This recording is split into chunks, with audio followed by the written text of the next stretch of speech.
వికారాబాద్ జిల్లా కొడంగల్ మున్సిపల్ కేంద్రంలో ఎంఆర్పీఎస్ ఆధ్వర్యంలో వికలాంగుల మహాగర్జన కార్యక్రమం జరిగింది.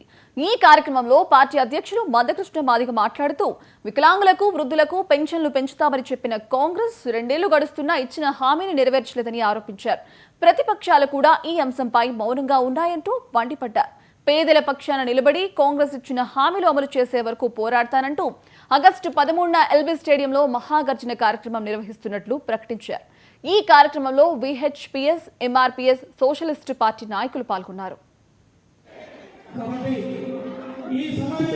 మాట కట్టుబడి పెన్షన్ పెంచాలి.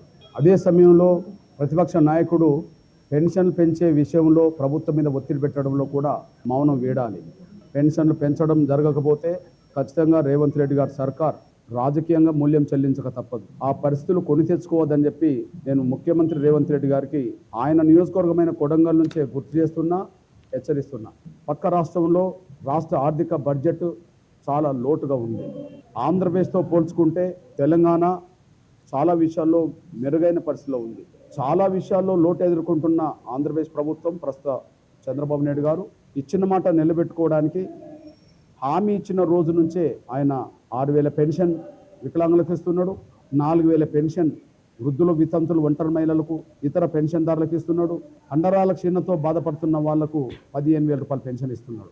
ముందుగా తెలంగాణలో కాంగ్రెస్ ప్రభుత్వం ఏర్పడ్డది, ఆ తర్వాతనే ఆంధ్రప్రదేశ్లో టీడీపీ వచ్చేసి ఆంధ్రప్రదేశ్ ప్రతిపక్షంలో లేరు. అధికారంలో ఉండబడే రేవంత్ రెడ్డి గారి కుటుంబం ఎకరాల కొద్దీ భూములు ఉన్న కుటుంబం వచ్చిన వాడే, బంగ్లాలు పుట్టినవాడే. ప్రతిపక్ష నాయకుడు మాట్లాడకపోవడానికి కారణం ఆయన గడి నుండి వచ్చిండు. అదే సమయంలో 100 ఎకరాల భూములు ఉన్న కుటుంబం. తెలుగు రాష్ట్రాల్లో